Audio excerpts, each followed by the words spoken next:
Welcome everybody, this is Junk Dump, and today we're going to be upgrading and adding more RAM to a PC. So we're just going to take the top off here, I'm going to move that out of the way.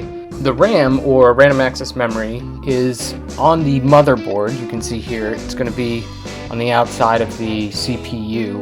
It's a little hard to see the CPU because it's underneath the cooling lines. You're going to want to reach in, and there are little tabs near the top of the frame here. You can see there are little tabs that you want to release, which is what I'm doing here. And then you can pull your RAM right out. Be sure each bank is using the same type of RAM, and if you have any differences, make sure one bank versus the other. It's just good practice.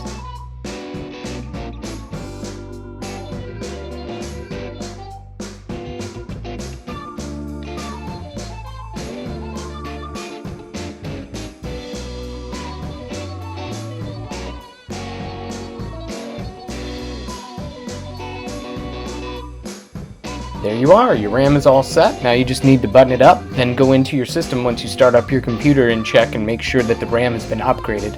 Make sure that it displays the correct amount of RAM, and make sure that it lists it at the proper speed.